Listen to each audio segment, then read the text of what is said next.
This is Nightly Business Report with Tyler Matheson and Sue Herrera. Best year ever. Car sales accelerated in 2015 as automakers report their highest annual sales in history. Turnaround time? Will some of the blue chip stocks that lost their shine in 2015 gain it back in the new year? And trouble in Texas? The Lone Star State's economy boomed along with the price of oil. So how's it holding up now that crude is cratering? All that and more tonight on Nightly Business Report for Tuesday, January 5th. Good evening, everyone, and welcome. Investors may not have liked 2015 very much, but automakers sure did. The industry sold a record number of vehicles last year. In 2015, Americans purchased roughly 17.5 million cars and trucks, topping the previous high set in 2000. The reasons are the ones we've been telling you about: cheap gas, low rates on loans, and a strengthening economy and job market. And as Phil LeBeau explains, records were broken despite lukewarm sales in the final month of the year. Americans bought new cars, trucks, and SUVs at a strong pace in the month of December, though maybe not as strong as many on Wall Street were expecting. The major automakers all boosted sales last month between 5 and 12%, which was generally shy of what many on Wall Street were expecting. The one notable exception, General Motors. It increased sales 5.7% in December, and for the first time since 2007, GM sold more than 3 million vehicles in the U.S. With interest rates starting to rise and the expected monthly payment for auto loans expected to move slightly higher, some have been concerned that perhaps we've seen a top in auto sales in the U.S., but analysts believe we should see strong demand continue for the foreseeable future. We're actually still expecting 2016 to see some sales growth, which will be the first time we've seen 7 consecutive years of sales growth since really the dawn of the automotive era. Overall, U.S. auto sales came in at a record clip for 2015 at roughly 17.5 million vehicles. Compare that with the depths of the recession when the annual auto sales were roughly 10 million vehicles. As for 2016, many believe we have not seen the top and that we could see sales inch even higher. And that was Phil LeBeau reporting. And we'll have another report from Phil a bit later in the program on new technology that allows cars to talk to one another. Well, of course, those low gas prices that helped auto sales seem set to stay that way, at least for now. Today, despite continued tensions in the Middle East, domestic crude settled near an 11-year low at just below $36 a barrel. But the energy markets do remain on edge as the divide between Saudi Arabia and Iran deepens. Hadley Gamble reports tonight from Riyadh, where she spoke with Saudi's foreign minister. I did get the chance to catch up with the Saudi foreign minister earlier today. I asked him, how can this crisis with Iran be resolved? And I asked him to respond to accusations from Tehran that this country will face divine retribution over the execution of the Shia cleric Nimr al-Nimr. Take a listen. He's a terrorist. He is as much a religious scholar as Osama bin Laden was. He was implicated in inciting people, recruiting people, providing weapons and munitions for people, and he was involved in attacks against security people. And what I find very puzzling is this individual is a Saudi citizen. He committed a crime in Saudi Arabia. He was sentenced in Saudi courts, and the sentence was carried out by Saudi authorities. What does Iran have to do with this? They execute hundreds of people every year. Nobody says anything about it. This is their system. And so for the Iranians to inject themselves into our domestic affairs is in line with what Iran has been doing for years. At a certain point, everybody reaches their limit. The Iranians have gotten away with murder, literally, for more than 30 years. We did not escalate. And we have not escalated in the past. Very simple. Iran should back off. They should stop being aggressive. They should stop interfering in the affairs of their neighbors. They should stop supporting terrorism. So the Saudi foreign minister there telling me that essentially Tehran really needs to back off and stay out of Saudi's business. And of course, just in another sign of just how far things have deteriorated in that relationship, I asked him how his country and how Iran, how the world can hope to possibly defeat the Islamic State if Iran and Saudi Arabia aren't even talking. And he said he basically doesn't even know at this point if Iran really wants to defeat the Islamic State at all. Guys? That's Hadley Gamble reporting from Riyadh, Saudi Arabia. Well, from one oil capital to another, Texas. That state's economy is closely tied to the energy industry. And just as it grew rapidly as prices rose, there are now growing concerns about that region now that prices are falling. Brian Sullivan reports from Houston, a city synonymous with oil. For years, Texas has been a shining star of the American economy. Nearly 2 million people have moved to the state in the past 5 years. And Houston's oil-fueled jobs boom is one reason why. But as the new reality of lower oil prices sinks in, that growth, at least in Houston, may be at risk. This is to make like 5.5 couplings. Maximo Tejada runs a company that makes pipes used for oil wells, and he has had to lay off half his workers over the past year. We have had to go from over 1,100 employees to less than 530 now. Houston, though, is much more than just the old oil town it used to be. The city is diversified with medical, technology, and manufacturing all helping to power the economy to more than 3 million workers last year. But make no mistake, oil is still the blood that flows through Houston's economic veins. And oil's impact is felt across many parts of the economy, especially housing.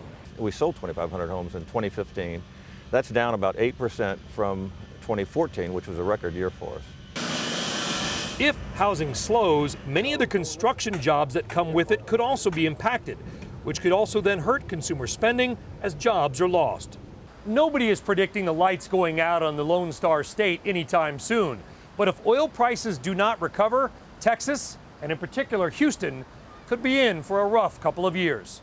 For Nightly Business Report from Houston, I'm Brian Sullivan.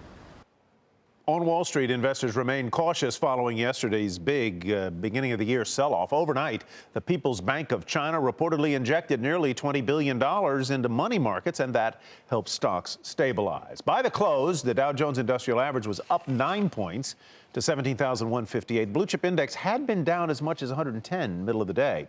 NASDAQ ended the day lower by 11, and the S&P 500 was up 4. So 2 days into the new year, investors may be wondering if some of last year's losers will be this year's winners. Take Walmart, for instance. It was the worst performing stock on the Dow in 2015, but today it outpaced the broader market to finish more than 2% higher. Dominic Chu takes a look at whether some names that lost their luster last year will shine in 2016. Some investors are hunting for value in last year's beaten down stocks, but not all of last year's losers necessarily have an equal shot at outperforming in 2016. So take consumer electronics giant Apple, construction equipment maker Caterpillar, and retail king Walmart. All three are members of the Dow Jones Industrial Average, and all three underperform the index. Some experts think, though, that you have to be choosy about which stocks to invest in. I think the Apple valuation is compelling. I think it's trading around 10 to 12 times estimated earnings. I think Caterpillar, you have to be a little bit cautious because they're in some industries that are struggling, mining industry, for instance, and they do get a good portion of their revenues from overseas, so they're going to be largely dependent upon the dollar and their earnings. But I would invest in both for the long haul. Walmart's under a little bit of a restructuring right now. I'm not quite as high on Walmart as we would be on Cat and Apple. Others are looking at bigger picture themes, like which sectors could do well and which ones investors should remain more skeptical about. When we look at sectors right now, what we see from the estimates, the forward estimates, is two sectors, healthcare, consumer discretionary, still project double-digit earnings growth in 2016. The sectors we would look to, so to speak, stay underweight during 2016 to start. Now, the easy ones are energy and materials. We just don't see commodity traction there yet. Of course, there are countless bullish and bearish views in every part of the market, but many on Wall Street are approaching 2016 with more caution. And not all beaten down stocks are ripe necessarily for gains. For Nightly Business Report, I'm Dominic Chu. And speaking of caution, two big banks are starting the new year on a somewhat bearish note. Just this week, J.P. Morgan said that the strategy of buying on the dips no longer works. And today, Citi downgraded its outlook for U.S. equities to an underweight. Let's turn those issues over to Michael Farr, president of the money management firm Farr Miller in Washington. Michael, welcome. Good to see you. Last time we were together was Fed Day down in chilly Washington. It's a lot chillier there tonight, and the market's starting off a little bit chilly. What do you think of Citi cutting equities in the U.S. to underweight? You know, Tyler, I think they're just listening to us and the last time that we were standing in front of the Fed, where you and I talked about a reallocation of risk, where we said that all of the FANG stocks that had gone up because the Fed was there with easy money when stocks went down, wouldn't that same play, that same investment wouldn't work, that risk would once again matter. And I think that the big banks are just following Matheson and Farr down a very logical road. That's a dangerous thing to do, Michael. You know, Michael, though, what changed? Because when you and Ty were down in Washington, you were talking about the fact that the data were coming in better than expected in some cases, or certainly strong enough for the Federal Reserve to make their first move on interest rates. And now all of a sudden, this market came into the new year with a very bearish tone.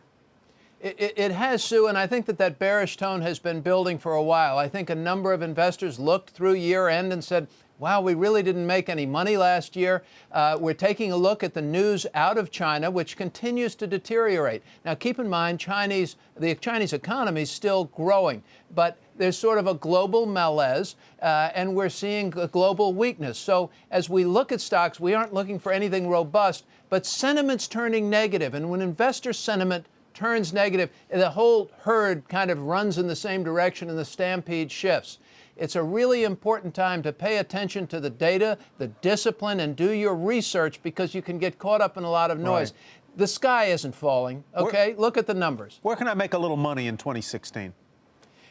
You know, I published on CNBC.com my top 10 stocks for 2016. I think a lot of the stocks that didn't do well in 2015, some of the Johnson & Johnson kind of names that have nice dividends, good balance sheets, are selling at discounts to market multiples, continue to look good. So if you look at technology stocks, some of those with solid balance sheets, some healthcare stocks I think look pretty good, and consumer staples.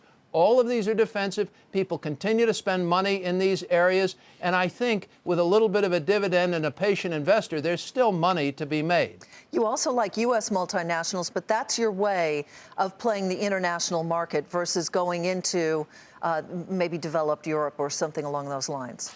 It is, Sue. And I think for me, I like companies that report according to GAAP standards and where, you know, our regulators can actually have some control. But if you think about Europe for a minute and some of these markets where perhaps the growth isn't robust, central banks are infusing a lot of cash. We know what happened to our markets as our central bank infused a lot of cash. So I like participating and owning some stocks in those markets through some of these large multinationals that I think will do very well, either driven by their own success or the success of the central bank. All right, Michael, thanks very much. Happy New Year to you. Happy New Year, guys. Thanks for having me. Michael Farr of Farr Miller in Washington.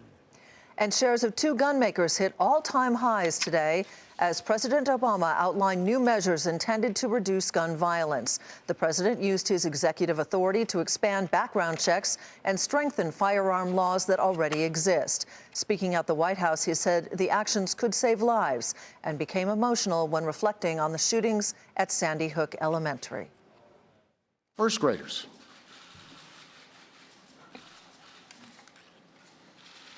Every time I think about those kids, it gets me mad. And by the way, it happens on the streets of Chicago every day. Smith & Wesson shares rose 11%. The company also gave an upbeat outlook for earnings and sales. Strum Ruger also gained more than 6.5% in trading today. And still ahead, looking to move to the West Coast, there's one city people are flocking to and where rents are soaring. See if you can guess.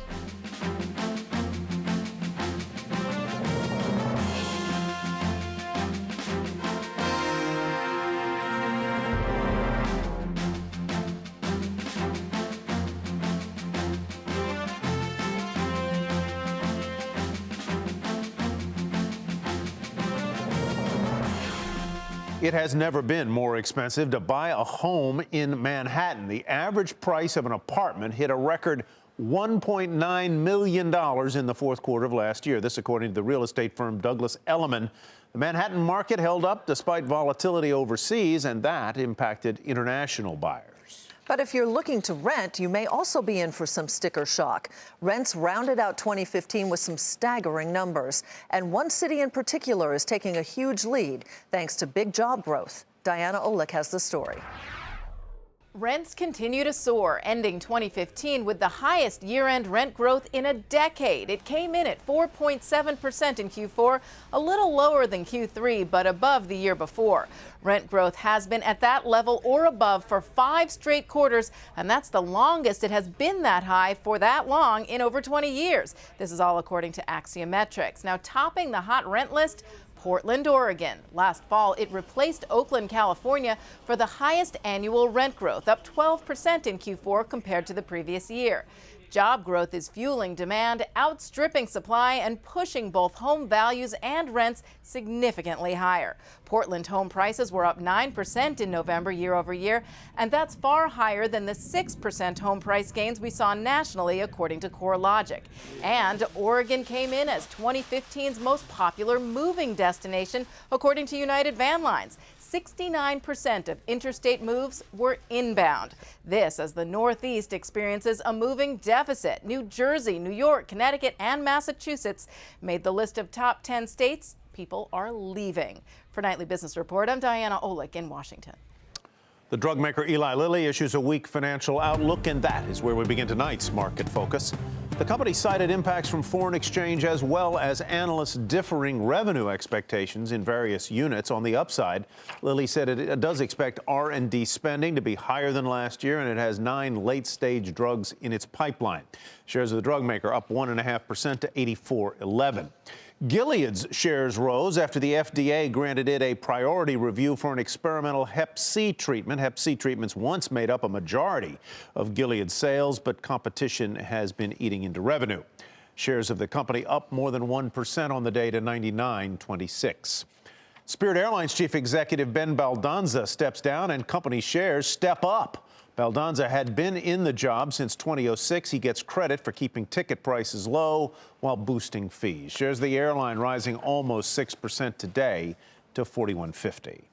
Meantime, 3 major carriers have increased airfares. According to Reuters, Delta raised fees by up to $4 one way. Southwest and American increased ticket prices by $3. Shares of Delta fell slightly to $48.57. Southwest rose, and American Airlines finished down nearly 1%. Amazon says customers ordered more than 23 million items from its sellers on Cyber Monday, an increase from the previous year. The retailer delivered more than 1 billion items sold by third-party vendors in 2015 through its Fulfillment by Amazon service. Third-party sellers are able to store their products in Amazon's warehouses, which then enables Amazon to fulfill the orders directly. Shares of the company down slightly to $633.79. Amazon is also teaming up with an automaker. Today, Ford said that it is working with the tech company to connect cars to home devices so that you can do things like start your vehicle while in your living room. Now, let's be clear here. The vehicle's not really in your living room. You're in your living room. Or you can turn on your porch light while you're driving home. We're accelerating our transition from an auto company to an auto and mobility company. And if you look at internet-enabled devices, smart devices in the home, more and more people are buying them. And we want to integrate Ford vehicles into that. Ford CEO Mark Fields made that announcement at the Consumer Electronics Show in Las Vegas, where the buzz isn't just about cars talking to homes, but also to each other. Back again is Phil LeBeau, who went behind the wheel to show us how that technology works. All right, here we go. Auto supplier Delphi says this is the brains behind the next generation of intelligent cars and trucks. Software and cameras in this test vehicle allows them to not only talk with other cars so they can avoid collisions at blind intersections. Changing lanes.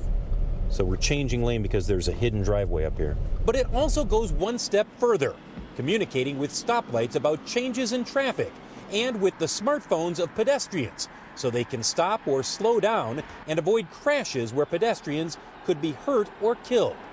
Car has let us know he's right there.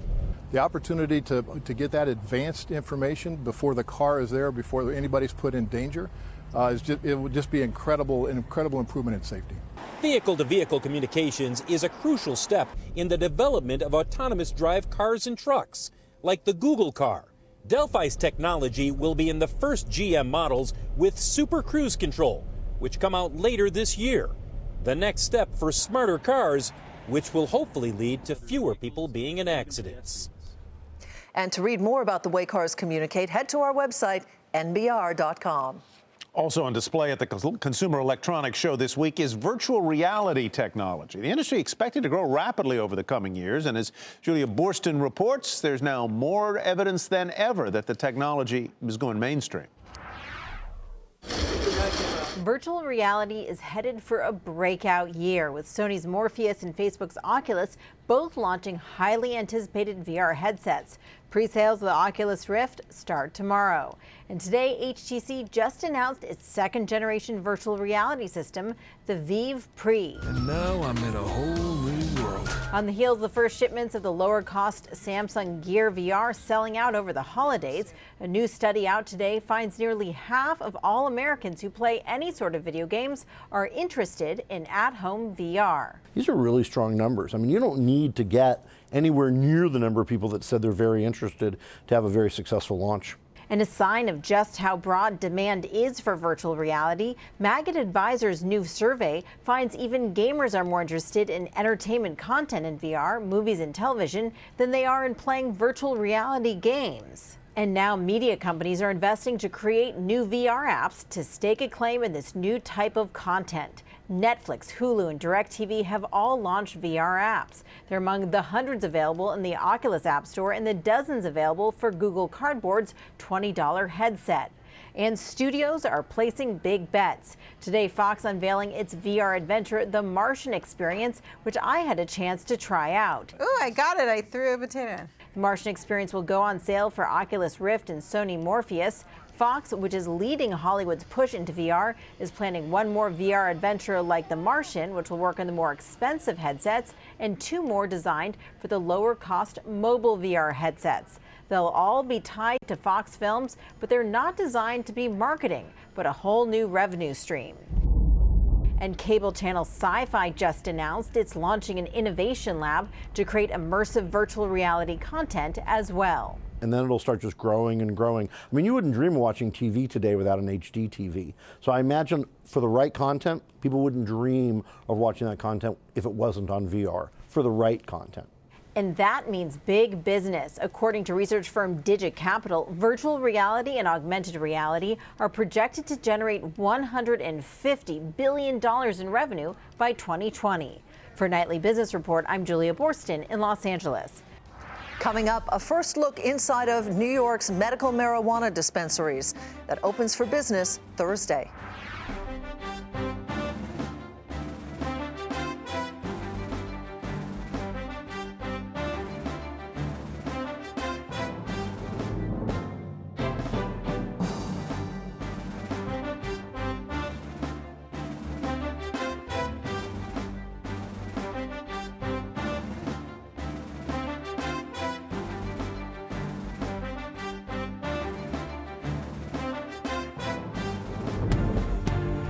Here's a look at what to watch tomorrow. ADP releases its report on the number of jobs created in the private sector. We also get international trade figures, factory orders, and data on the services sector. The Fed will release the minutes from its last meeting when it raised interest rates. And UPS expects tomorrow, I wonder why, to be its busiest day for returns. And that's what to watch for Wednesday. A sobering new survey on Americans' finances. According to the Pew Charitable Trusts, 1 in 3 American families don't have any savings. That includes 10% of those who earn more than $100,000 a year. Half of households say they would use credit cards if they needed funds in an emergency. And finally tonight, New York's medical marijuana program goes into effect Thursday. The new law is considered one of the nation's strictest, with limits placed on the way cannabis can be ingested and who has access to it. Kate Rogers gives us an exclusive look inside one of the dispensaries in Manhattan. While New York State's medicinal marijuana startups are all gearing up to open their doors on January 7th, Columbia Care may have the buzziest location of them all. The reason? It's right off of Union Square in New York City, set to be Manhattan's first medicinal marijuana dispensary under the 2014 Compassionate Care Act. The dispensary features tight security with 5 outside cameras and patient verification necessary before even stepping inside. Once patients get through the doors, they'll enter this modern, pristine waiting area, but you might notice it's not sterile like a doctor's office. Instead, the goal here is to maximize patient comfort. We have tried to create an environment where patients feel welcome, they feel warm, they feel safe, and they feel like they're having a very professional experience. Under New York State's medicinal marijuana laws, 5 companies were awarded licenses to grow and manufacture as well as sell products. All cannabis must be grown in the state, and each company is licensed to open 4 dispensaries. Patients can only seek treatment if they have one of 10 illnesses approved by the state's Department of Health, including cancer, ALS, AIDS or HIV, and Parkinson's. Columbia Care has operations in Washington, D.C. and Arizona, and will be expanding into Illinois, Massachusetts, and San Diego, California later in the year. But opening in New York is a symbolic step. It really sets the tone for policy, for enlightenment, for intellectual curiosity and innovation. But don't expect this company to expand into the recreational space. Instead, Columbia Care is intent on expanding patient access in New York and beyond. For Nightly Business Report in New York City, I'm Kate Rogers. And here's another look at the day on Wall Street, which was really relatively calm, especially after yesterday's steep losses. The Dow Jones Industrial Average rose 9 points to 17,158. Blue chip index had been down as much as 110 midday. NASDAQ fell 11. S&P 500 added 4. And on that note, that does it for Nightly Business Report. I'm Sue Herrera. Thanks for joining us. And thanks from me as well. I'm Tyler Mathisen. Have a great evening, everybody, and we'll hope to see you right back here tomorrow night.